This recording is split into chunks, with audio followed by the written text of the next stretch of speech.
حبار بن اسود اللہ کے رسول صلی اللہ علیہ وسلم کی سب سے بڑی صاحبزادی کا قاتل ہے۔ حضرت زینب رضی اللہ تعالی عنہ آ رہی تھی مکہ سے مدینہ کی طرف، اس نے نیزہ مارا، آپ گر گئی۔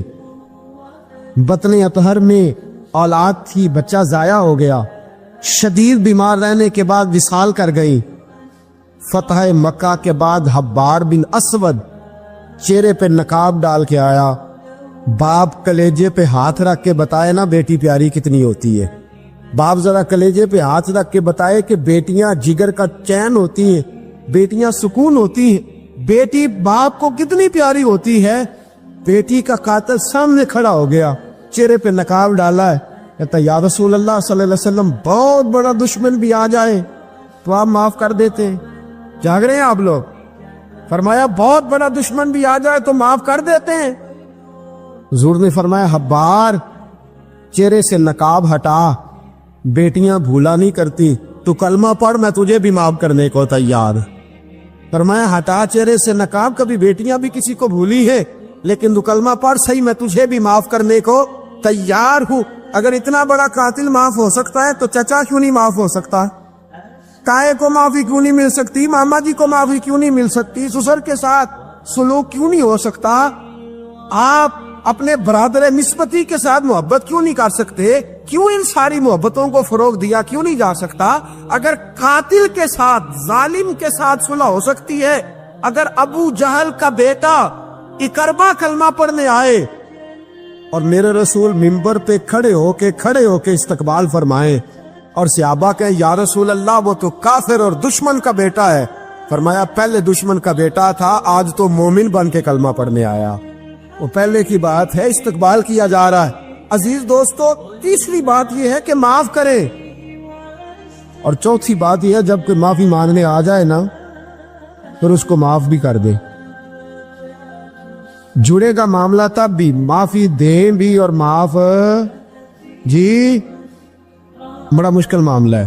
لڑائی ہو گئی، جھگڑا ہو گیا، اچھا پہلے کئی دفعہ سلام لے لیتے، ہمارا ماحول بڑا جی پہلے سلام دعا ہو جاتی ہے، لیکن بیٹے کی شادی کا کارڈ بھیج دیا تو کارڈ واپس کر دیا، میں نے منگنی کے نہیں سدیا تو میں نہیں آؤں گا۔ واہ جی واہ، بھائی منگنی پہ آپ کا آنا کچھ ضروری تھوڑا تھا، جب گھر والے کا دل کرے بلائے۔ پھر وہ ساری برادری کو لے کے دروازے پہ گیا، پر پھوپھی کہتی ہے میں آتی ہی نہیں، ماما جی کہتے ہیں تو جو مرضی کر لے، یہی تو موقع آیا ہے۔ حدیث سناؤں، اتنے سخت لفظ، اتنے سخت، رحمت للعالمین رسول اتنے ناراض نظر آتے ہیں۔ حضور نے فرمایا ترغیب و ترہیب میں حافظ منذری رحمت اللہ علیہ حدیث لائے، رسول رحمت صلی اللہ علیہ وسلم نے فرمایا جس سے اس کا بھائی معافی مانگنے آیا اور اس نے معاف نہ کیا، جس سے اس کا عزیز، اس کا دوست، اس کا رشتہ دار، اس کا مومن بھائی معافی مانگنے آیا اور اس نے معاف نہ کیا، فرمایا اگر معاف نہیں نہ کرنا تو میرے حوض کوثر پہ نہ آئے، میں جام نہیں پلاؤں گا۔ حوض کوثر پہ بالکل نہ آئے، مجھ سے جام کا مطالبہ نہ کرے، سخت گرمی کے ماحول میں میں نہیں جام پلاتا، اگر مجھ سے جام لینا ہے میرے ہاتھوں سے تو جب بھی کوئی معافی مانگنے آئے فوراً معاف کر دیا کرو، جب بھی کوئی۔ اور معافی بندے کے لیے نہیں دینی، اللہ کی رضا کے لیے دے دی۔ بندے میں تو کوتاہیاں موجود رہیں گی، بندے میں تو غلطیاں موجود رہیں گی۔ آج اختلافات ہیں رشتہ داروں میں، اتنے اختلافات کے سال فوتگی ہو گئی، ایک شخص فوت ہو گیا جو کسی کا نانا ہے، کسی کا پوت، کسی کا نانا لگتا ہے، کسی کا دادا لگتا ہے، کسی کا ماما لگتا ہے، کسی کا چچا لگتا ہے، کسی کا پھپھا لگتا ہے، لیکن لڑائیاں ہی بڑی ہیں۔ بیچارہ فوت بھی ہو گیا، انتقال ہی کر گیا، اب بھی جناب آتے ہیں تو سیدھے جنازہ گاہ، اس کے لیے نہیں، لوگوں کو دکھانے کے لیے۔ جنازہ گاہ آئے، جنازہ پڑا اور لوٹ گئے۔ بھئی اتنی نفرت کے مرنے والا ماری گیا ہے اور ہم ابھی تک درگزر کرنے کو تیار نہیں۔ میرے رسول کریم صلی اللہ تعالی وسلم نے فرمایا اگر تو چاہتا ہے کہ تیری عمر بھی زیادہ ہو اور تیرا رزق بھی زیادہ ہو تو اپنے رشتہ داروں سے اچھا سلوک کر، اللہ دونوں چیزوں میں برکتیں پیدا فرما دے گا۔ کن سے اچھا سلوک کر ہے جی؟ یہ نہیں فرمایا وہ بھی جواب نہیں اچھا ہی کرے تو تب ہے۔ سب سے افضل صدقہ کون سا ہے؟ غریب کو دینا، مسکین کو دینا، یتیم کو دینا، مدرسے کو دینا، مسجد کو دینا، سب سے افضل صدقہ۔ اچھا یہ حدیث آپ نے پتا کیا کرنا جو میں سنانے لگا ہوں، یہ گھر جانا ہے، اس کو لکھ لینا ہے اور اس کو نہ پڑھنا ہے کبھی کبھی کھول کے کہ یہ کیا جملے ہیں حضور سید عالم کے، محبوب پاک کے، یہ کیسے عجیب حضور نے فکرے اور کس انداز میں سمجھا دیا، کتنی خیر انڈیل دی اپنے غلاموں کے دلوں میں۔ حضور نے فرمایا غلاموں پتہ ہے سب سے افضل صدقہ کون سا ہے؟ ایک صحابی کہنے لگے حضور یتیم کو دینا، فرمایا نہیں۔ سب سے افضل صدقہ کون سا ہے یا رسول اللہ؟ مسکین کو دینا، فرمایا نہیں۔ سب سے افضل صدقہ حضور مسافر کو دینا، فرمایا نہیں۔ سب سے افضل صدقہ یا رسول اللہ مجاہدین اسلام کو دینا، فرمایا نہیں۔ حضور پھر بڑی قابل غور حدیث، جاگیے گا ذرا آنکھ کھولیے گا، ذرا ٹیک چھوڑیے گا، ذرا عجیب انداز دیکھیے گا میرے ماں بھئی حدیث میں فکرے کیسے بیان فرمائے۔ رسول پاک نے فرمایا تیرا رشتہ دار ہو، سب سے افضل صدقہ کیا ہے؟ تیرا، بولیے یار، تیرا رشتہ دار ہو اور غریب ہو، حقدار ہو، اور اگلے لفظ بڑے عجیب ہیں، تیرا رشتہ دار ہو، غریب ہو اور تجھ سے ناراض ہو۔ کیسی بات ہے؟ فرمایا تیرا رشتہ دار ہو، غریب ہو اور تجھ سے ناراض ہو، فرمایا کسی بھی طریقے اس کے گھر صدقہ پہنچا دے، سب سے افضل صدقہ کرنے کا ثواب لکھا جائے گا۔ سب سے افضل صدقہ، تیرا رشتہ دار بھی ہو، ضرورت مند بھی ہو اور تجھ سے، سبحان اللہ، ہمارا تو حال یہ ہے کہ اس کو کسی طرف سے آتا بھی ہو تو ہم روک دیتے، کہتے ہیں نہیں ایڈا تگڑا کام کرے تسی یہ نکالی دیندے ہو، یہ چار منڈے نے کما کے کھان ہو، صاحب اس کو کیا بھائی؟ فرمایا تیرا رشتہ دار ہو، حقدار ہو، ضرورت مند ہو، شرط یہ بھی لگا دی کہ ساتھ کچھ سے ناراض بھی رہتا ہو، اس کو تو صدقہ دے گا تو اللہ تجھے سب سے افضل صدقہ کرنے کا ثواب عطا۔ تو توڑنے والوں نہ بنو، جوڑنے والے بنو، جوڑ جاؤ۔ محبوب پاک سید عالم صلی اللہ تعالی علیہ وسلم نے فرمایا لا يدخل الجنت قاطع، فرمایا جو رشتے توڑنے والا ہے جنت میں نہیں جائے گا، جو رشتے توڑنے والا ہے وہ جنت میں نہیں جائے گا۔ الذین ینقضون عہد اللہ من بعد میثاقہ ویقطعون ما امر اللہ بہ ان یوصل ویفسدون فی الارض، فرمایا جو رشتے توڑے گا وہ تو زمین میں فساد برپا کر دے گا، وہ زمین میں اولئک هم الخاسرون، یہ وہ لوگ ہیں دنیا میں بھی نقصان اٹھائیں گے اور آخرت میں بھی نقصان اٹھائیں گے رشتہ داریاں جوڑنے۔ اور یہ نہیں فرمایا کہ وہ تجھ سے اچھا سلوک کرے تب ہی ہے، سامنے والا بھی سیاںا ہی ہو تو تب ہے، تو نے اس کے لیے اس نے سلوک نہیں کرنا، تو نے تو اپنے اللہ رسول کو راضی کرنے کے لیے اس نے سلوک کرنا ہے، اس کے لیے تھوڑی کرنا۔ سل من قطع کا لفظ کیا ہے؟ اور میں آپ کو ذاتی بات بتاتا ہوں، ایک آدھ دفعہ یہ تجربہ کر کے دیکھا، اس میں خیر ہی بڑی ہے۔ فرمایا سل من قطع کا، حضور نے فرمایا اس کے ساتھ جوڑ جو تیرے ساتھ توڑتا ہے، اس کے ساتھ جوڑ جو تیرے ساتھ توڑتا ہے نا، نفرت کرتا اس سے پیار کر، اور جو تجھے اذیت دیتا اس کی خدمت کر، اور جو تیرے ساتھ زیادتی کرتا ہے تو اس سے محبت کر۔ اصل پیار تو یہ ہے، جوڑنے والے سے تو سارے جوڑ لیتے ہیں، محبت کرنے والے سے تو سارے محبت کر لیتے ہیں۔ فرمایا سل من قطع کا، اس کے ساتھ جوڑ جو تیرے ساتھ توڑے، جو نفرت کرے اس سے پیار کر، پھر تیرے ضعف کا پتہ چلے گا، پھر تیرے حوصلے کا پتہ چلے گا، پھر تیری دلیری سمجھ میں آئے گی۔ تو دوستو جوڑنے والے بن جائیں، پیار کرنے والے بن جائیں، نفرتیں نہیں محبتوں کو فروغ دیں۔ اگر یہی کام ہوتا، میں کہا کرتا ہوں اگر دولت بڑی پیاری ہوتی نا تو سب سے زیادہ سیدہ فاطمہ کے گھر رہتی۔ اگر یہ بہت اعلیٰ چیز ہوتی تو یہ تو وہ والا گھرانہ ہے کہ 3 دن چولہا نہیں جلا، اور کنز المال میں وہ لفظ موجود ہے کہ حضرت ابو ہریرہ فرماتے ہیں کہ اونٹ کے بالوں کی بنی ہوئی چادر سیدہ فاطمہ نے اوڑھی ہوئی تھی، اونٹ کے بالوں کی بنی ہوئی چادر، اور وہ چکی پیس رہی تھی، چکی چلا رہی۔ کہتے حضور نے دیکھا تو نبی پاک کی آنکھوں میں آنسو ضرور آئے، اور پتہ محبوب نے کیا فرمایا؟ یہ کنز المال میں موجود ہے۔ محبوب فرمانے لگے شہزادی دنیا میں تھوڑی سی تکلیف برداشت کرو، آخرت کی ساری عزتیں اللہ تمہیں ہی عطا فرما۔ سبحان اللہ۔ یہ تھوڑی دشواری ہے، یہاں ہر بندے کی بیٹی دکھی نہیں، جس کو بھی پوچھ لیں دکھی ہے، جس سے بھی پوچھ لیں حضرت جی دعا کرنا، پیر صاحب دعا کرنا، مفتی صاحب دعا کرنا، بزرگ کو دعا کرنا، کیوں جی بیٹی بڑی تکلیف میں، کیوں جی سسرال والے کام بڑا کراتے ہیں، چکی پیستی ہے، لیپا پوتی کرتی ہے، اس کے ہاتھوں میں چھالے پڑ جاتے ہیں۔ ایسا ہوتا ہے کہ ستو کبھی آ جائیں تو پھر سارا دن ان ستوؤں پہ ہی گزر جائے، کبھی ایسا ہوتا ہے کہ 3 دن روزے رکھے جائیں اور ایک کھجور اور ایک پانی ملے افطار سحر کے وقت، یوں بھی کبھی وقت گزارا ہے۔ اور میرے عزیزوں یاد رکھنا، ہم نے جو مزاج اختیار کر لیا ہے نا اس وقت، یہ جو پوری دنیا میں گاڑیاں بھاگ رہی ہیں، ملک سے باہر لوگ جا رہے ہیں، دولتیں جمع ہو رہی ہیں، یہ ضروریات کا رٹا نہیں، یہ ضروریات نہیں، یہ خواہشات ہے۔ ضروریات تو پوری ہو رہی تھی، لیکن وہ جو خواہشات کی تکمیل تھی، وہ جو پڑوسیوں کی بڑی کار ہمیں پریشان کر رہی تھی، وہ جو گھر کے سامنے ایک پلاٹ تھا اور دل کر رہا تھا حویلی نہ بنا لوں، وہ جو ٹینشنیں تھی، انہوں نے بہت بھگایا، لوگوں تھکا دیا۔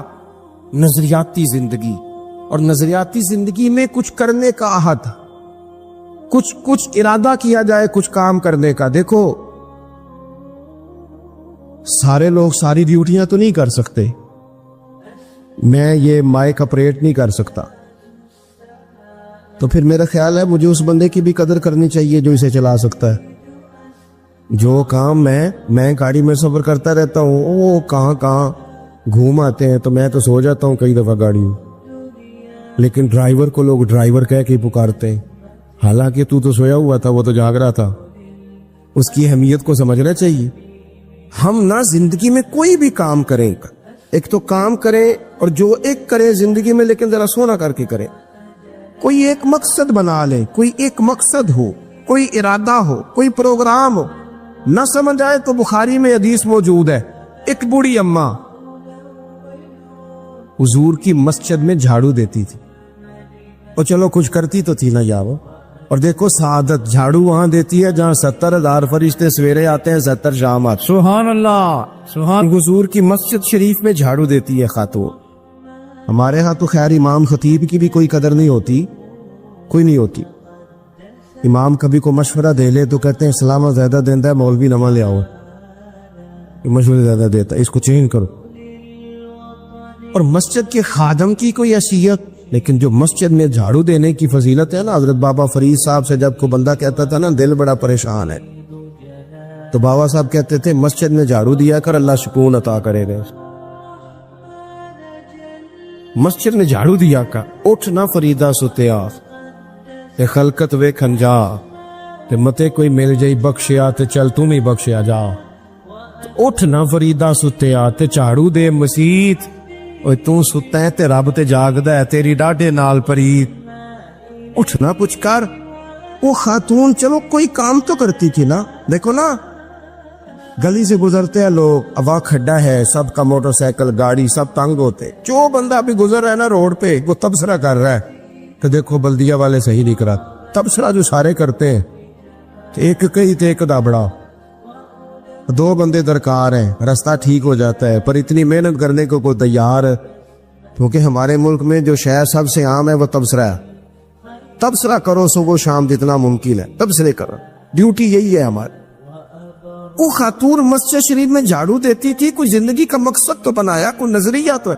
صحابہ نماز پڑھ کے چلے جاتے، خاتون جھاڑو لیتی، حضور کی مسجد شریف میں جھاڑو دیتی، بیمار ہو گئی، قربان جائے، حضور تیمارداری کے لیے تشریف لے گئے، رات کو انتقال ہو گیا، ٹھنڈ کا موسم تھا، حضور کا حکم ہے جلدی تدفین کر دو، صحابہ نے تکلیف دینا مناسب نہ جانا، اس خاتون کی تدفین کر دی۔ سارا کچھ جاننے والے رسول جو فرش پہ کھڑے ہو کے عرش کی خبریں دے، وہ تشریف لائے اور آ کر کے پوچھا خبر کیوں نہیں دی مجھے؟ اس بوڑھی کے جنازے کی کوئی کام تو کرتی تھی نا، کوئی ڈیوٹی تو کی نا، خبر کیوں نہیں دی؟ ویسے تو وارث جنازہ پڑھ دے تو دوسرا جنازہ جائز نہیں ہو، وارثوں نے نہ پڑھا ہو تو دوسرا جنازہ پڑھا جا سکتا ہے، حضور تو خود وارث ہے نا ساری امت کے. ہائے ہائے بے شک. تو رسول کریم قبر پہ کھڑے ہو کے فرمانے لگے صفے بناؤ میں دوبارہ جنازہ پڑھاؤں گا. سبحان اللہ. میں دوبارہ جنازہ پڑھاؤں گا. کیوں؟ زندگی میں کوئی خدمات تو ہے نا, کوئی ڈیوٹی تو ہے نا. پہلے تو ہم کچھ کرتے نہیں, اور اگر کرتے بھی ہیں تو صرف دوسروں کا دھیان ہی رکھتے ہیں. دوسروں پر توجہ ہوتی ہے کہ فلانا فلانا. بھئی آپ اپنا کام کریں, کچھ زندگی میں کر گزرے, کوئی ڈیوٹی کریں. اگر زندگی نظریاتی ہوگی, دیکھو ڈھیر سارے لوگ ہوتے ہیں, نام میرا شاید آئے گا کہ مدرسہ انہوں نے بنایا ہے, مسجد انہوں نے بنائی, میرا ہی نام آئے گا اگر کہیں میں بناؤں گا. لیکن زمین دینے والے کا بھی ایک کردار ہوتا ہے, اس میں نقشہ نویس کا بھی ایک کردار ہوتا ہے, اس میں ایک اینٹ خرچ کرنے والے کا بھی کردار ہوتا ہے.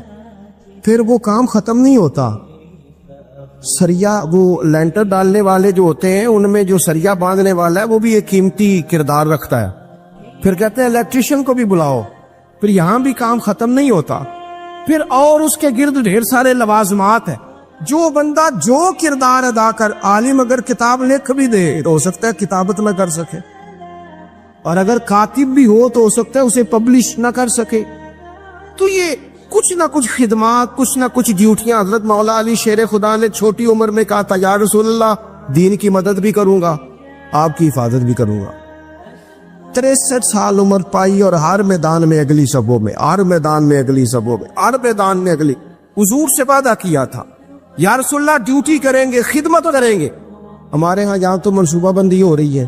امام غزالی سے آ کے کسی نے کہا حضور کو بندہ مخلص ملتا ہی نہیں, یہ بھی غلط ہو گیا, وہ بھی غلط ہو گیا. تو امام صاحب فرمانے لگے چل تو ہی مخلص ہو جا, تیری شکل میں تو کچھ لوگوں کو مخلص بندہ مل جائے, کچھ کر تو صحیح نا, صرف تبصرے. حضرت مولا کائنات نے عمر مبارک ساری دین کی خدمت میں لگائی. تو جب 63 سال کی عمر میں خنجر لگانا تو لوگ تو کہتے ہیں نا میرے پتر کا دھیان رکھنا اور میرے بچوں کا خیال کرنا اور فلانی ڈیوٹی کرنا. تو جب خنجر لگا تو حضرت علی کیا کہہ رہے تھے؟ فرما رہے تھے مجھے کعبے کے رب کی قسم علی تو کامیاب ہو گیا ہے. یہ دیکھو پانی پرن سہیلیاں تے رنگا رنگ کھڑے تے پریا تے اس تا جانی ہے نا جس تا توڑ چڑھے. فرمایا دیکھو میں نے کوئی ارادہ کیا تھا, آج میں کامیاب ہوا. تو نظریاتی زندگی ہوتی ہے نا, نظریاتی. پھر بندہ تھوڑی سی تکلیف بھی سہ لیتا ہے. کوئی کام کر رہا ہے نا بندہ, صحیح بخاری میں حدیث ہے, ایک خاتون نے آ کے عرض کیا تھا یا رسول اللہ صلی اللہ علیہ وسلم مجھے مرگی کا مرض ہے, بڑی تکلیف میں. وہ اللہ کے محبوب علیہ السلام سب کے لیے دعا کرتے, بلکہ حضور تو دستے شفا پھیرتے تو اللہ کرم فرما دیتا. لیکن نبی پاک صلی اللہ علیہ وسلم کی خدمت میں عرض کی یا رسول اللہ صلی اللہ علیہ وسلم مرگی ہے. تو آج حضور نے انوکھی بات کی. وہ پیچھے صاحبزادہ بشیر صاحب تشریف لائیں, آگے تشریف لے آئے.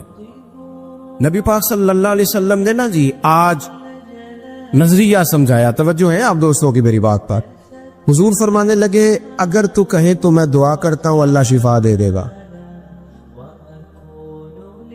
اور اگر تو کرے صبر, مانا کیا ہے مرگی کے ساتھ ہی گزارا کرے, اگر کرے صبر تو پھر میرا وعدہ ہے رب جنت عطا کرے گا. ویسے ہم پیر صاحب کے پاس, سید صاحب کے پاس, بزرگوں کے پاس جائیں, پیر صاحب ہمیں کہیں کہ گوڑا ٹھیک کرانا ہے درد کے یا جنت چاہیے, ساڑا کی جواب ہے اے گوڑے دا کچھ کرو نا جی, اس فون نہیں دینا, یہی جواب ہے نا. لیکن نظریاتی لوگ نظریاتی ہوتے ہیں.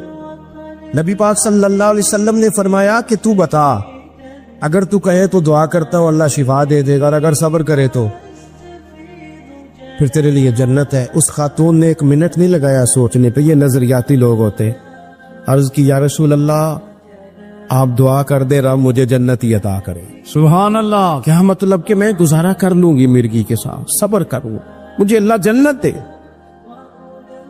حضور نے دعا کر دی.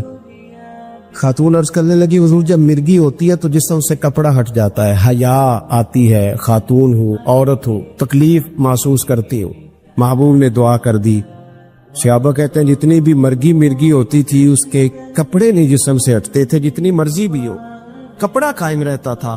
دیر تک وہ بوڑھی اماں زندہ رہیں. خواتین ایک دوسرے سے کہا کرتی تھی کسی نے جنتی دیکھنی ہے تو اس بی بی کو دیکھو، اسے دنیا میں حضور نے جنت کی بشارت۔ نظریہ ہوتا ہے، نظریہ۔ ویسے آنا جانا، تصویریں بنانا، گھومنا پھرنا، پلاننگ کرنا چلتا رہتا ہے، لیکن جو نظریاتی لوگ ہوتے ہیں انہیں ذرا تھکاوٹ بھی تھوڑی ہوتی ہے۔ نظریے کے لیے کام کر رہے ہیں نا، وہ بھاگتے ہیں، ان کا بھاگنا انہیں تھکاتا نہیں۔ جب آپ نظریاتی ہیں تو صبح قیامت پہ نظریاتی اور غیر نظریاتی لوگوں کا نتیجہ کیا ہے؟ یوم نحشر المتقین الی الرحمن وفدا۔ اللہ فرماتے یہ جو متقی ہوں گے نا، انہیں رب کی بارگاہ میں پیش کیا جائے گا قیامت میں، پر مہمان بنا کے پیش کیا جائے، ان کا میزبان رب ہوگا، چونکہ انہوں نے زندگی تقوی میں گزاری، محتاط وقت گزارا۔ وَنُسُوقُ الْمُجْرِمِينَ إِلَىٰ جَهَنَّمَ وِرْدًا، اور یہ جو مجرم ہیں جنہوں نے جرم کیے، من پسند زندگی گزاری، فرمایا انہیں پیاس سے ہانک کے دوزخ میں پھینک دیا جائے، پیاس سے ہانکے جائیں گے جہنم کی طرف۔ اپنی زندگی میں کچھ ارادہ کریں، دیکھیں دھوپ چھاؤں آئے گی۔ وہ ہمارے یہاں کچھ لوگ کہتے ہیں دوکھی بڑے ہیں جی، ہنسے کیسے؟ تو میں کہا کرتا ہوں کہ اتنی تکلیفیں کسی کو نہیں آئیں جتنی حضور کو آئی ہیں۔ پر آپ فرمان پڑھیں، حضرت حارث بن عبداللہ کہتے ہیں میں نے تو مدینے والے محبوب کو جب بھی دیکھا ہے مسکراتے دیکھا ہے۔ سارے کام 7 سال چلتے ہیں، لیکن اپنی زندگی میں کوئی مقصد ہونا۔ یہ جن بزرگوں کے ہم آراس میں آتے ہیں نا، انہوں نے کوئی مقصد حیات بنایا۔ یہ مت سمجھنا کہ ساری زندگی پھولوں پہ گزری، یہ اس وغیرہ یہ سارے کام بعد میں ہوتے ہیں، ورنہ ڈھیر سارے صوفیہ ایسے ہیں جنہوں نے روڑے کھا کے وقت گزارا، بڑے ٹھیک ٹھاک روڑے کھائے، بڑی تکلیفیں برداشت کی، اور ان کی اگر آپ تاریخ پڑھیں گے تو بڑا کچھ ان کے ساتھ کیا گیا، بڑے معاملات ہوئے۔ ایسا نہیں یہ شہادت گاہ الفت میں قدم رکھنا لوگ آسان سمجھتے ہیں مسلمان ہونا، یہ بڑا مشکل کام ہے، اس سے ہو کے گزرنا پڑتا ہے، لیکن ڈیوٹی کریں، کوئی کام کریں، کچھ اپنے ذمے لے۔ کہ جو ہم وقت گزار رہے ہیں نا جی، آپ یہاں کو بیٹھے کہتے ٹائم پاس کر رہا ہوں، تو میں کہتا ہوں اتنا ٹائم کہاں سے آیا جو آپ کو پاس کرنا پڑا؟ بہت سارے لوگ کہتے ہیں جی میں بور ہو رہا ہوں، تو میں کہتا ہوں یار بور ہونے کا ٹائم بھی تو ہونا چاہیے نا بندے کے پاس۔ آپ کے پاس ٹائم زیادہ ہے اس لیے بور ہو رہے ہیں، ہمیں تو ٹائم ہی نہیں ملتا بور ہونے کا۔ تو جب کوئی کام کرنا ہے آپ نے، جب آگے بڑھنا ہے، کچھ مقاصد حسنہ حاصل کرنے، کچھ امور خیر سر انجام دینے، پھر زندگی میں ان کو طے کریں اور ان پر کام شروع کر دیں۔ رکھا حضرت فاطمہ کی بھی 6 اولادیں با اختلاف روایات بیان کی گئی ہیں، 3 بیٹے تھے اور 3 بیٹیاں تھیں۔ 3 بیٹے تھے، امام حسن، امام حسین اور امام محسن۔ امام محسن کا جلدی انتقال ہو گیا چھوٹی عمر میں، اس لیے زیادہ تذکرہ نہیں۔ باقی 2 شہزادیاں بھی ذرا جلدی رخصت ہو گئی، جناب زینب موجود رہیں، کربلا تک گئی، اس لیے ان کا تذکرہ زیادہ کتابوں میں ملتا ہے۔ حضرت فاطمہ سب سے چھوٹی تھی، نبی پاک کے ساتھ وقت گزارا، قرآن مجید نے اس گھر کی محبت ہم پر فرض قرار دے دی۔ لا اسألکم علیہ اجرا الا المودۃ فی القربى، فرمایا محبوب ان سے کہہ دو کہ میں تبلیغ پر تم سے کوئی اجر نہیں مانگتا، ہاں میرے اہل بیت سے پیار کرتے رہنا، میرے گھر والوں سے پیار کرتے رہنا۔ اور حضور نے فرمایا الفاطمہ تو بدعۃ منی، فرمایا فاطمہ میرے جگر کا ٹکڑا ہے، جس نے میری بیٹی فاطمہ سے پیار کیا اس نے مجھ سے پیار کیا۔ اور یہ بخاری مسلم ہے، مشکات ہے، فرمایا جس نے میری بیٹی سے بغض رکھا اس نے مجھ سے بغض رکھا۔ کل نمازیں پڑھے نا، بالغ ہونے سے لے کر کل نمازیں، بالغ ہونے سے لے کر کل نمازیں پڑھے۔ لو بڑی بات کرنے لگا، اور بالغ ہونے سے لے کر کوئی نماز قضا نہ کرے، اور جب ہر سال بالغ ہونے کے بعد حج آئے تو حج بھی کرے، ہر سال رمضان آئے تو روزے بھی رکھے، ہر سال زکوٰۃ بھی دے، غریبوں کی مدد بھی کرے، میٹھا بھی بولے، خلوص بھی رکھے، رویے بھی ٹھیک رکھے، پر نبی پاک کے اہل بیت سے پیار نہ کرے تو ان ساری نیکیوں کے باوجود جب مرے گا تو بے ایمان مرے گا، بے ایمان مرے گا، بے ایمان۔ اور اگر اہل بیت نبوت کے ایمان پر مرے گا تو من مات علی حب آل محمدن مات شہیدا۔ حضور نے فرمایا، امام رازی نے حدیث لکھی ہے، فرمایا جو میرے گھر والوں سے محبت کرتا ہوا مر گیا وہ سادی موت نہیں مرا، اللہ نے اسے شہادت کا درجہ عطا فرمایا ہے۔ تو سب سے پہلی بات یہ کہ حضرت فاطمہ سے، نبی پاک کے اہل بیت سے پیار کرنا، یہ ایمان کا حصہ ہے۔ یہ ضروری ہے. ایک بات یہ ہے کہ ان سے محبت، اور دوسری بات یہ ہے کہ کسی کی محبت جو ہوتی ہے نا، اس کا معنی یہ نہیں کہ آپ کو کسی سے پیار ہو گیا تو آپ اس کے دشمن تلاش کرنے شروع کر دیں، بلکہ جس سے محبت ہوتی ہے تو محب کا دل کرتا ہے کہ میرے محبوب سے ساری دنیا ہی پیار کرے. اب عجیب فلسفہ ہے نا لوگوں کا، اہل بیت سے پیار کرتے ہیں تو سب سے پہلے اہل بیت کے دشمن تلاش کرتے ہیں، اور سب سے پہلے اہل بیت کے دشمنوں پہ گفتگو کرتے ہیں. تو میں کہتا ہوں بڑے بیوقوف ہو، دشمن نہ تلاش کرو، غلام تلاش کرو، پیارے تلاش کرو ان کے. یہ غلط ہے تمہارا انداز فکر. تو جناب فاطمہ الزہرا سے حضور نے بڑی محبت کی. حضرت خدیجہ الکبریٰ رضی اللہ تعالی عنہ فرماتی ہیں کہ بڑا پیار کیا نبی پاک علیہ السلام نے حضرت فاطمہ سے. چھوٹی تھی نا. ادھر حضرت عائشہ صدیقہ کہتی ہیں کہ نبی پاک نے بڑی محبت فرمائی. مشکات میں حدیث ہے، کسی نے حضرت فاطمہ الزہرا حضرت عائشہ صدیقہ سے پوچھا، سچے باپ کی سچی بیٹی، صدیق کی بیٹی صدیقہ. کسی نے پوچھا کہ عائشہ حضور علیہ السلام کو سب سے زیادہ محبت کس سے تھی؟ تو حضرت عائشہ فرمانے لگی پوچھنے والی بات ہی کوئی نہیں، حضور سب سے زیادہ سیدہ فاطمہ سے پیار کرتے تھے. تو کہا پھر یہ بتائیں کہ مردوں میں حضور کو سب سے زیادہ پیار کس سے تھا؟ فرمایا یہ بھی پوچھنے والی کوئی بات نہیں، فاطمہ کے شوہر مولا علی سے. یہ حضرت عائشہ صدیقہ بیان کرتی ہیں ان کے شوہر سے. اب لوگ نا ترازو لے کے بیٹھے رہتے ہیں اور تولتے رہتے ہیں. پیر سید فیض الحسن شاہ صاحب آلو مہاروی رحمت اللہ علیہ، ان کے پاس بھی ایک بندہ چلا گیا تو اس نے کہا جی بتائیں حضرت عائشہ افضل ہے کہ حضرت فاطمہ؟ تو آپ فرمانے لگے تجھے یہ سوال ہی نہیں کرنا چاہیے تھا، اس لیے کہ تیرے اور میرے پاس کوئی ترازو موجود ہے. اس نے کہا جی نہیں آپ بتائیں، بتانا پڑے گا. آپ فرمانے لگے نہیں بتاتا. کہنے لگا نہیں بتائے. فرمانے لگے چل میں ایک بات بتا دیتا ہوں، فیصلہ گھر جا کے کر لینا. اس نے کہا بتائیں. آپ فرمانے لگے کہ عائشہ بیٹی ہے ابو بکر صدیق کی اور فاطمہ بیٹی ہے نبی پاک کی. تو فرمانے لگے کہ ابو بکر کی جو بیٹی ہے نا وہ نبی پاک کی بیٹی سے افضل نہیں ہو سکتی. اور پھر فرمانے لگے کہ فاطمہ زوجہ ہے مولا علی کی اور عائشہ زوجہ ہے مصطفیٰ کریم کی.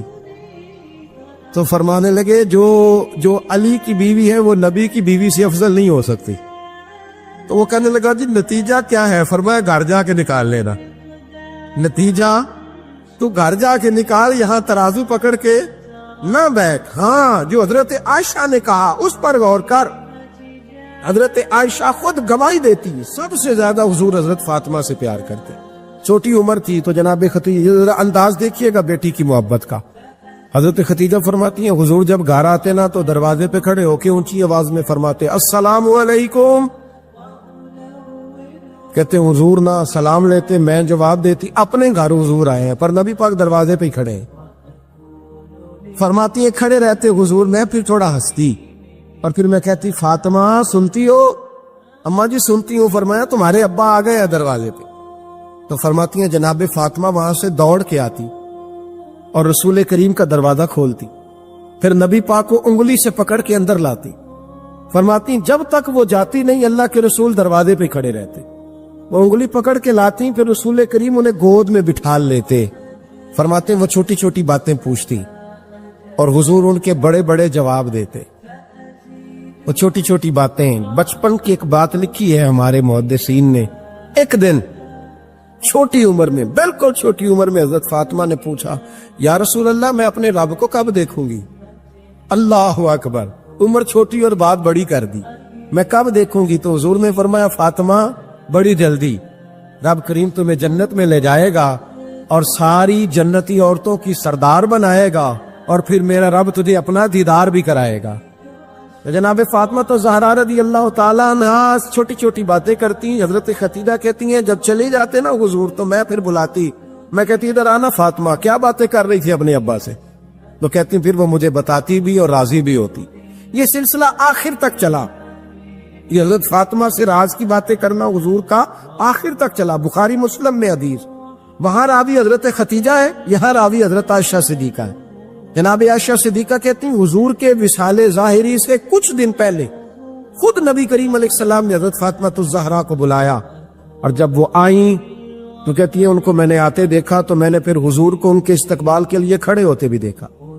پھر حضور نے ان کا ماتھا چوما. جہاں بیٹھے تھے وہاں بٹھایا، پہلو میں بیٹھ گئے اور فرماتے ہیں پھر باپ بیٹی باتیں کرنے لگے۔ میں کوئی چیز بنا رہی تھی تو جناب عائشہ کہتی ہے میں نے دیکھا کہ حضور نے ان کے کان میں کوئی بات کہی تو جناب فاطمہ رونے لگ گئی۔ پھر حضور نے کان میں کچھ کہا تو وہ مسکرانے لگی۔ کہتی ہے حضور وہ بات کر کے تشریف لے گئے، فاطمہ بھی بیٹھی تھی، میں آئی، میں نے آ کے کہا کہ فاطمہ بتاؤ نبی کریم علیہ الصلوۃ والسلام نے آپ سے کیا کہا؟ کبھی ہنستی تھی کبھی روتی تھی، تو فرمایا حضور نے منع کیا ہے، یہ میرا اور میرے نبی کا راز ہے، میں حضور کی حیات ظاہرہ میں یہ بات کسی کو بتا نہیں سکتی۔ فرماتی ہے کہ فاطمہ سے تو میں نے پوچھ لیا پر حضور سے پوچھنے کی تو ضرورت ہی نہیں دی نا، لیکن وہ راز کی بات تھی۔ کچھ دن گزرے تو حضور بیمار ہو گئے، پھر کچھ دن گزرے تو حضور کا وصال ہو گیا۔ فرماتے کچھ عرصے کے بعد میں سیدہ فاطمہ الزہرا سے ملی تو میں نے کہا فاطمہ وہ بید کھول تو دے، آج تو کھول دے وہ راز کیا تھا۔ آپ کو بلایا گیا، پھر آپ آئیں، پھر حضور نے بات کی، پھر نبی کریم علیہ السلام کے بات کرنے پر کبھی آپ روئی کبھی آپ ہنسی، تو یہ کیا تھا؟ تو کہتی ہے جناب فاطمہ پھر رونے لگی، کہنے لگی ہاں اماں جی اب میں پردہ کھول دیتی ہوں، اب میں راز بتا دیتی ہوں، حضور کا وصال ظاہری ہو گیا۔ فرمانے لگی مجھے حضور نے بلایا اور میرے کان میں فرمانے لگے فاطمہ وقت تھوڑا رہ گیا ہے، اب تیرے والد نے جانے کا پروگرام بنا لیا، اب نہ ٹائم آ گیا ہے بچھڑنے کا۔ فرماتی ہیں جب میں نے یہ بات سنی تو میں رو پڑی، حضور آپ بچھڑ جائیں گے؟ کہتی ہے میں روئی۔ ذرا حدیث کے جملوں پہ غور کرنا، ماتی تھوڑی دیر گزری تو حضور نے میرے کان میں کہا فاطمہ پتر رو نہ، بیٹے رو نہ، میرے جانے کے بعد جو سب سے پہلے میرے پیچھے آ کے مجھے ملے گی نا بیٹی وہ تو ہی ہوگی۔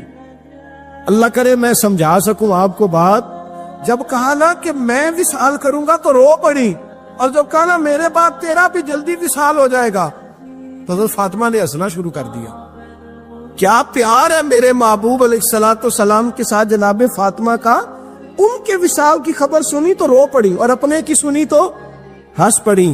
اور پھر حضور نے کہا فاطمہ تجھے یہ بھی پتا ہے نا کہ اللہ تجھے جنتی عورتوں کا سردار بنائے گا، یہ بھی تجھے پتا ہے؟ تو جناب فاطمہ الزہرا کے ساتھ شروع سے لے کر آخر تک میرے رسول کریم علیہ السلام کی محبت رہی، پیار رہا۔ اور جناب فاطمہ کا جو حضور سے پیار تھا، ایک ہے باپ کا شفقت کرنا اور ایک ہے بیٹی کا پھر اپنے باپ سے، بولیے یہ بیٹیاں جو ہوتی ہیں نا ان کا بھی رویہ کو انوکھا ہوتا ہے ساری دنیا سے، انوکھا۔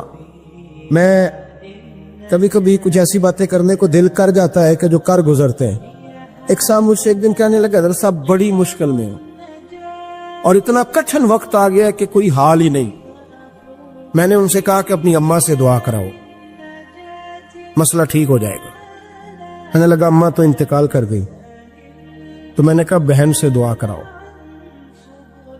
کہنے لگا بہن دور رہتی ہے۔ تو میں نے کہا پھر بیٹی سے کرا لو۔ آپ یقین کریں اللہ کے گھر میں بیٹھا اور رمضان کا مہینہ مجھے تیسرے دن ملا۔ کہنے لگا حضرت صاحب الحمدللہ اللہ نے میری مشکل آسان کر دی۔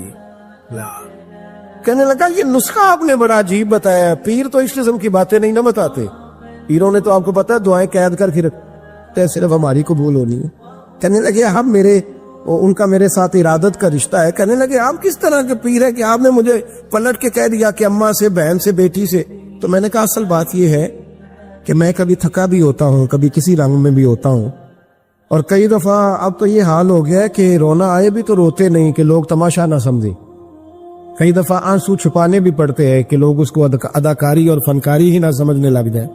تو میں نے کہا یہ جو بیٹی ہوتی ہے نا، یہ جو بہن ہوتی ہے، یہ جو ماں ہوتی ہے، اس کو اشارتاً بھی آپ کان میں کہہ دینا مشکل میں ہوں تو یہ رات کو رو رو کے مصلی بھگو دیتی، یہ رو رو کے دعا مانگتی ہے بیٹے کے لیے، بھائی کے لیے، باپ کے لیے۔ اس کا رنگ ہر بیٹی پیار کرتی، اور یقین کرے کہ کلیجہ ٹھنڈا ہو جاتا ہے جب بیٹیاں چھاتی پہ لیٹتی ہیں تو لطف آتا ہے کہ اللہ کریم نے اس ننھی سی کلی میں کیا ٹھنڈک رکھی ہے کہ سارے دل کا جو ہے بوجھ اس نے ہلکا کر دیا۔ تو بتائیے پھر میرے نبی پاک کی شہزادی کی حضور سے محبت کتنی ہو۔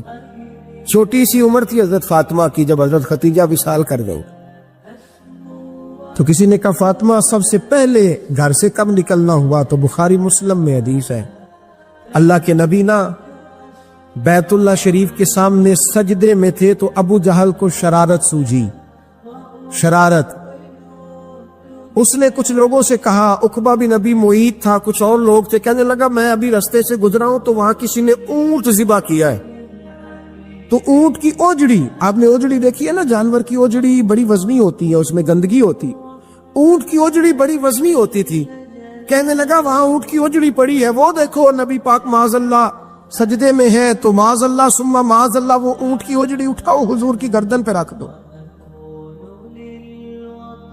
تھوڑا سا مشکل سے جمعہ پڑھنا پڑ جائے نا، اور تھوڑا سا مشکل سے پڑھانا پڑ جائے تو ہم دین کے بہت بڑے خدمت گزار بن جاتے ہیں۔ یہ دیکھو سجدے کتنی مشکل سے ہو رہے ہیں، یہ دیکھو سجدے کتنی مشکل سے ہو رہے ہیں، کتنی مشکل سے حضور کے سر انور پر اوجڑی رکھ دی۔ یہ وہ وقت ہے کہ نہ تو چچا ابو طالب میں پہنچ جاتے، نہ جناب ختیجہ ہے جو بندوبست کرتی، تو کسی نے نہ جناب ختیجہ کے دروازے کے سامنے منہ کر کے کہا کہ محبوب کے گھر والوں حضور کے سر اقدس پر اوجڑی رکھ دی ہے کسی نے، اور حضور سر اقدس اٹھاتے ہیں تو تکلیف محسوس کرتے ہیں۔ جناب فاطمہ کہتی ہیں پہلا دیہڑا تھا جب میں چہرے پہ کپڑا ڈال کے نہ تو اپنے بابا کے لیے نکلی، فرماتی پہلا دن تھا، میں حرم کعبہ میں پہنچی، حضور کو سجدے میں دیکھا تو چھوٹے چھوٹے ہاتھوں سے میں نے اوجڑی نیچے گرائی، حضور بولے کچھ نہیں، نہ میں نے کوئی بات کی، میں نے حضور کی انگلی کو تھاما اور میں کنویں پہ لے آئی، حضور بھی نہیں بولے، جناب سیدہ فرماتی میں میری بولی، حضور بیٹھ گئے اور میں کنویں سے پانی نکالنے لگی، میں حضور کی زلفیں دھوتی جاتی اور حضور روتے جاتے، زلفیں دھوتی جاتی اور حضور روتے جاتے۔ پھر حضرت فاطمہ نے جب حضور کی زلفیں دھو لی تو ہاتھ اٹھائے، کہا اے اللہ کہ جنہوں نے میرے بابا کو تکلیف دی ہے نا ان کو برباد کر دے۔ میں رات روایت پڑھ رہا تھا مشکات سے تو میں حیران ہو رہا تھا کہ یہ عجیب منظر ہے، یہ عجیب منظر ہے کہ جب طارق والے پتھر مارے اور نبی کریم علیہ السلام سے حضرت زید بن حارثہ کہ حضور دعا کریں یہ تباہ ہو جائے، تو نبی پاک کہ نہیں زید میں نے نہیں ان کے لیے تباہی کی دعا کرنی، یہ نہیں ٹھیک ہوتے تو ہو سکتا ہے ان کی نسلیں ٹھیک ہو جائیں۔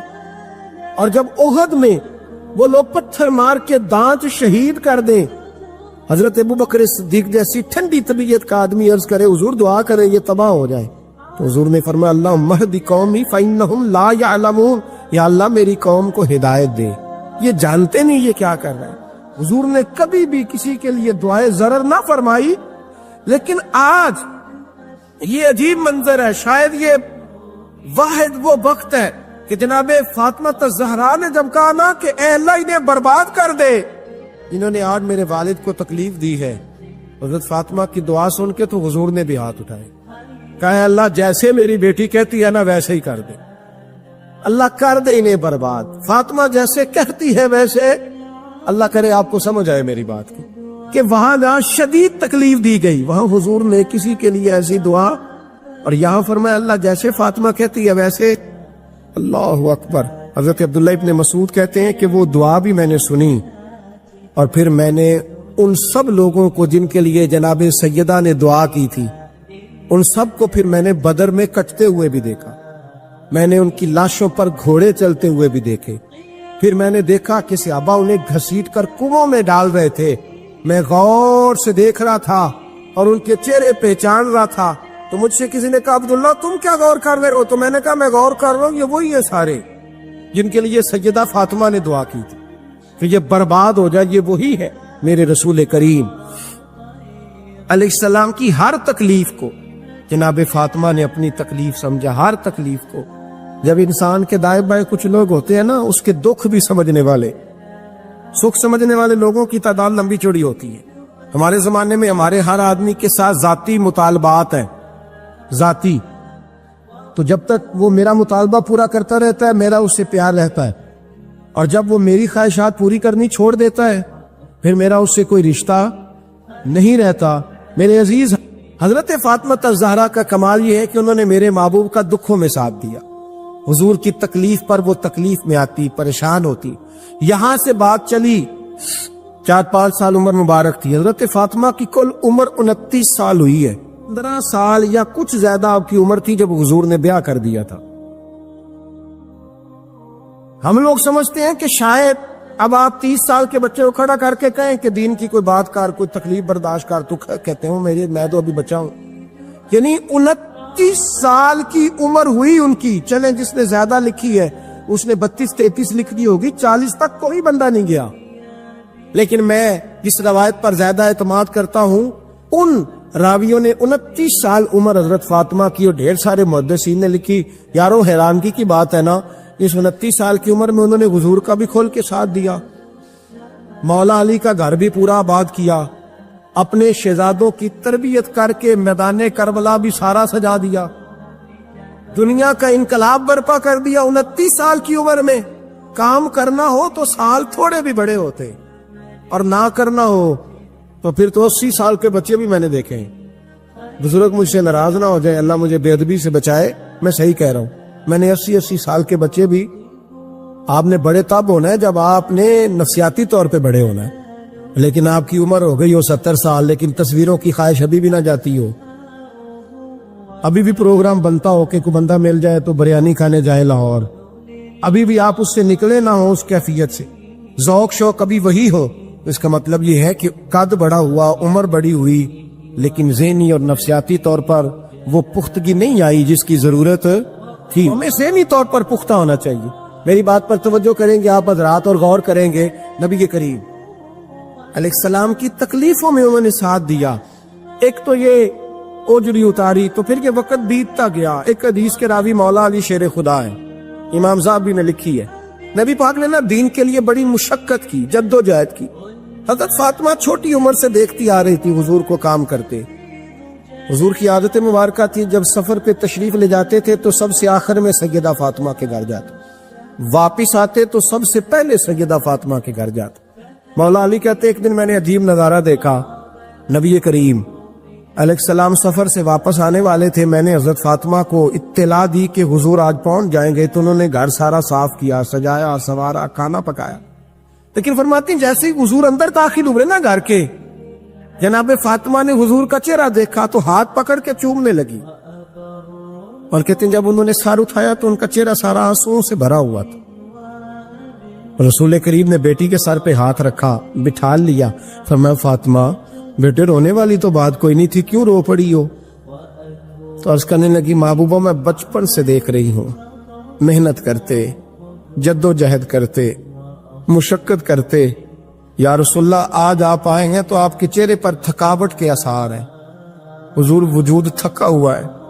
یا رسول اللہ میں نے ساری زندگی آپ کو کام کرتے دیکھا ہے, مدینے والے حبیب مجھے بتا تو صحیح کام کب تک کرنا ہے؟ کو وقت آئے گا جب آپ کی کمر بھی بستر سے لگے, کو ٹائم آئے گا آپ گھر میں بیٹھیں, من پسند غذائیں کھائیں. حضور کب تک یہ جد و جہد کرنی ہے, کب تک یہ کام ہوگا؟ جناب فاطمہ فرماتی حضور نے میرے آنسو پہنچے. مولا کائنات شیر خدا فرماتے نبی کریم علیہ السلام فرمانے لگے فاطمہ تیرے باپ کی ڈیوٹیاں بڑی زیادہ ہیں. جب تک دنیا کے آخری کونے تک دین نہیں پہنچ جاتا, اور جب تک اینٹیں اور پتھر بھی میرے دین کا پیغام سن نہیں لیتے, اتنی دیر تک تیرا باپ جد و جہد کرتا ہی رہے گا. یہ بڑا مشکل کام ہے, یہ دین کا سفر, یہ دین کی جد و جہد, یہ دین کی تھکاوٹ. آپ اپنی مرضی نہیں کر پاتے, لوگ اپنی مرضی کے ساتھ جی نہیں پاتے جو اس رستے کے مسافر ہوتے ہیں. وہ دین کی پراپرٹی ہوتے ہیں, انہیں دین کے مطابق چلنا پڑتا ہے. تو جناب فاطمہ نے وہ سارے رنگ دیکھے رسول کریم علیہ السلام کی حیات مبارکہ کے. پھر یہ ساری کیفیت جب دیکھی نا کہ حضور اتنی محنت کرتے ہیں, تو پھر جناب فاطمہ کو میرے نبی کی امت سے پیار بڑا ہو گیا صلی اللہ ہو. سمجھیے گا اس بات کو, امت مسلمہ سے حضرت فاطمہ کو بڑا. امام حسن کہتے ہیں میری اماں سارے کام کرتی تھی گھر کے. اب تو شہزادے ہیں نا ہمارے بچے, کام اور بچی, یعنی بچی میکے سے واپس آتی ہے تو سب سے بڑا دکھڑا یہ سناتی ہے کہ وہ کام بڑا کراتے ہیں. یہی ہے نا دکھڑا؟ ہاں نہ تو کریں. سب سے بڑا دکھڑا کیا ہے؟ پتہ نہیں کیا کراتے ہوں گے, ہال نہیں چلوا لیتے کہیں, یا کچھ چکی نہیں پسوا لیتے, پتہ نہیں کون سا ایسا کام ہے. اور میں آپ ناراض نہ ہو جانا, میں بھی بیٹی کا باپ ہوں, میں بھی بہنوں کا بھائی ہوں, میں بھی اس بات کو سمجھتا ہوں.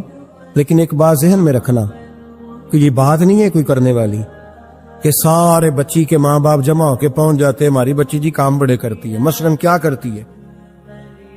کیا کرتی ہے وہ؟ آؤ میں بتاؤں میرے مصطفیٰ کی بیٹی کیا کرتی تھی. میں نے سینکڑوں دفعہ یہ بات کی اور میرا دل کرتا ہے روزانہ کروں، پھر کرتا ہوں. دنیا میں کوئی اتنا غریب ہے جس کی بیٹی اتنا کام کرے کہ ہاتھوں پہ چھالے پڑ جائیں؟ ہے کوئی اتنا غریب تو اٹھ کے بتائے کہ میری بیٹی سسرال میں اتنا کام کرتی ہے کہ چھالے پڑ جاتے. میں دکھاتا ہوں میرے رسول کی شہزادی کو چھالے پڑ جاتے. کچا مکان جناب فاطمہ جناب فضا آپ کی لونڈی تھی، ان سے مٹی منگاتی اور گھر میں لیپا پوتی کرتی، پھر جھاڑو دیتی. امام حسن اور حسین کے درمیان پورے سال کا فرق نہیں، 11 مہینے کا فرق. دونوں بچوں کو سنبھالتی. جناب علی کی والدہ حضرت فاطمہ بنت اسد بوڑھی تھی. جناب فاطمہ وہ کھول کے نوکری کرتی کہ حضرت فاطمہ بول پڑتی، حضرت فاطمہ بنت اسد بول پڑتی. کہتی بیٹے فاطمہ میرا اتنا نہ خیال رکھا کر، تیرے اپنے بھی بچے ہیں. جناب فاطمہ فرماتی آپ صرف علی کی ماں تو نہیں نا، آپ میری بھی تو ماں ہے نا. یہاں بیبیاں فلسفہ بیان کرتی ہیں، وہ کہتی ہیں جی کس حدیث میں آیا ہے ساس سسر کی خدمت فرض ہے؟ میں نے کہا کسی میں بھی نہیں آیا. ہم کیا کہہ رہے ہیں؟ کسی میں بھی نہیں آیا. لیکن یہ تو آیا ہے نا کہ شوہر راضی ہو تو اللہ راضی رہتا ہے. تو اگر شوہر ماں باپ کی خدمت سے راضی ہوتا ہے تو کرو خدمت، اس کو تو راضی کرنا ہے نا، اس پر تو توجہ دو. حضرت فاطمہ پھر چکی پیستی. چکی چکی یہ آسان جملہ نہیں، کہہ جاتے ہیں ہم، سن لیتے ہیں آپ. چکی پیس کر، جو پیس کر اس کا آٹا بنانا، پھر بچوں کے لیے کھانا پکانا. پھر ایک دن کہنے لگے علی آپ کی آمدن تھوڑی ہے، خرچے زیادہ، چرخا نہیں لا دیتے؟ فاطمہ کیا کرو گی؟ فرمایا تھوڑا سا سود بنا لیا کروں گی، تم بیچ آیا کرنا. چلو میں تھوڑا ہاتھ بٹاؤں گی. یہ ساری ڈیوٹیاں کر کے حضرت حسن بنواتے ہیں. پھر عزت والے رسول کی عزت والی بیٹی، پھر شانوں والے نبی کی شانوں والی بیٹی، پھر پاک محبوب کی پاک شہزادی. ساری ڈیوٹیاں کر کے رات کو مولا علی سے کہتی اگر آپ اجازت دیں تو اللہ کو راضی نہ کر لوں. پڑھیے لا الہ الا اللہ ہو لا الہ الا اللہ. کسی نے پوچھا